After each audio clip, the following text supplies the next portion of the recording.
Hoy vamos a meternos de lleno en los detalles de una querella que describe un presunto fraude sistémico en la municipalidad de Quintero. Y para hacerlo bien, nos vamos a basar directamente en los documentos de la justicia y en los informes de la Contraloría, que es, como sabemos, el máximo fiscalizador del país. Uf, esta frase, que está sacada de la misma querella, es fuertísima. Y ya nos dice todo. No estamos hablando de errores, de descuidos. La denuncia apunta a un sistema, a un mecanismo que habría sido creado para defraudar al municipio. Para entender bien este enredo, vamos a ir paso a paso. Primero, vamos a ver de qué se trata la acusación. Después, viajaremos al 2024 para ver dónde saltó la primera alarma. Analizaremos el supuesto mecanismo del fraude, veremos qué dijo la Contraloría, quién es quién en esta historia y, finalmente, conversaremos sobre el golpe a la confianza de la gente. Todo esto arranca formalmente con una querella criminal en el juzgado de Quintero. Y ojo, no es una denuncia cualquiera. Esta acción legal apunta con nombre y apellido a funcionarios clave del municipio por delitos muy graves, como fraude contra el fisco. ¿Y quiénes son los protagonistas de esta historia? Bueno, la querella apunta a 4 personas. Al alcalde Rolando Silva Fuentes, a la presidenta de la Asociación de Fútbol Irma Villalobos Bravo, a la secretaria municipal Yesmina Guerra y al director de control Héctor Sepúlveda.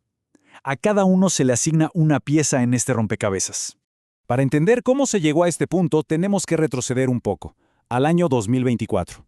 Todo empezó con una subvención, un dinero entregado por el municipio, que se convirtió en la primera gran bandera roja de que algo andaba muy mal. Estamos hablando de 15 millones de pesos. Este fue el monto que el municipio le entregó a la Asociación de Fútbol de Quintero, que lideraba Irma Villalobos, dinero público destinado, en teoría, a fomentar el deporte en la comuna. Y acá aparece el primer problema, uno gigante. El convenio decía que tenían que rendir cuentas en una fecha determinada, pero los papeles llegaron 8 meses tarde. Legalmente esto no es un detalle menor. Ese solo retraso ya debió haber bloqueado cualquier otro peso para esa asociación en el futuro. Pero la cosa se pone peor, mucho peor. Para justificar en qué se gastó la plata, se presentó una factura, la número 8. Cuando se revisó en el sistema de impuestos internos, ¿qué creen? La factura no era válida, no estaba autorizada. La querella usa un término legal que da escalofríos. La califica como ideológicamente falsa. Uno pensaría que después de una factura falsa y un atraso de 8 meses, se prenden todas las alarmas, ¿no? Pues no. No solo no pasó nada, sino que en 2025 el mecanismo supuestamente se repitió. Pero esta vez, por más dinero y con un procedimiento que según la querella estaba viciado desde el primer día. El proceso para la nueva subvención arrancó con este correo. Es una solicitud superinformal de la señora Villalobos pidiendo un certificado que dijera que no debía nada, un papel clave para recibir más fondos. La querella resalta ese tono tan familiar, muy poco común para un trámite oficial que involucra millones. Y aquí, por favor, mucha atención a la cronología, porque es donde se cae todo el castillo de naipes. Fíjense, el 5 de junio se firma el convenio por 18 millones de pesos. Pero el decreto, el documento oficial que le da al alcalde la autoridad para firmar ese convenio, se emite recién el 9 de junio. A ver si se entiende. Se comprometió plata pública 4 días antes de tener el permiso legal para hacerlo. La querella lo llama, y con mucha razón, una aberración procedimental. Dicho de forma simple, el alcalde habría firmado un contrato sin el respaldo de un decreto válido. Es como vender una casa que todavía no es tuya. Legalmente, ese acto, según los creyentes, es nulo desde el momento en que se firmó. Nació muerto.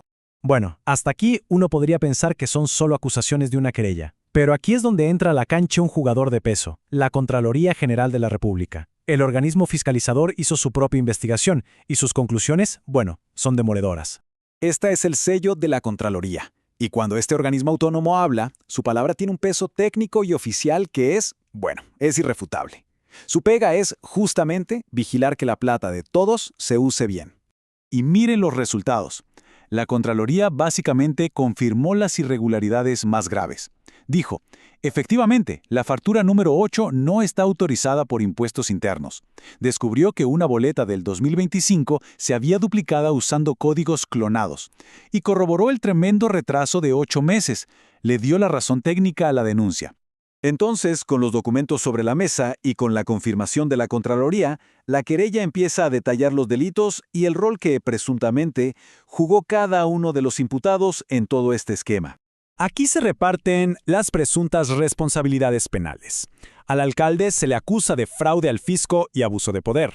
A Irma Villalobos de falsificación y de ser coautora del fraude. A la secretaria municipal de prevaricación, que es, para que se entienda, tomar una decisión injusta a sabiendas de que lo es. Y al director de control de abandono de deberes, o sea, de no hacer su trabajo de fiscalizar, y con eso convertirse en cómplice.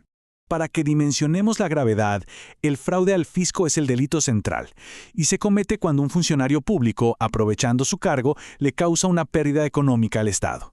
En simple, hace que todos perdamos plata. Y este es un punto clave. La acusación no es solo contra quien actúa, sino también contra quien mira para otro lado, teniendo la obligación de vigilar. La querella dice que el director de control y la Secretaría Municipal, al ignorar todas estas ilegalidades tan evidentes, se volvieron cómplices necesarios. Su omisión fue, supuestamente, la que permitió que el fraude se llevara a cabo. El documento argumenta que el daño va mucho más allá de los 18 millones de pesos. Lo que de verdad estaría en juego acá es algo mucho más frágil y valioso: la confianza de la gente en sus propias instituciones. Escuchen esta otra cita de la querella. Es demoledora. Sugiere que la plata no se entregaba pensando en el bien de la comunidad, sino por lealtad a un círculo cercano, como si el presupuesto municipal fuera una caja de ahorros para un grupo de amigos. Al final, las consecuencias son profundas. La confianza en las autoridades se rompe, el dinero que podría haber ido a la comunidad se pierde y, lo más peligroso, se instala esa idea de que hay funcionarios intocables, gente que puede actuar por sobre la ley sin que pase nada. En resumen, la querella no habla de errores o de una serie de casualidades. Describe un presunto saqueo sistemático, un mecanismo donde los procedimientos y las firmas no se usaron para cuidar la ley, sino para darle una apariencia de legalidad a algo que, según se alega, era ilegal desde el principio. Ahora, claro, el caso está en manos de la justicia, que tendrá la última palabra. Pero la historia que cuentan estos documentos nos deja una pregunta flotando en el aire, una pregunta bastante incómoda. Si los que tienen que cuidar la casa son los acosados de saquearla, entonces, ¿quién protege lo que es de todos?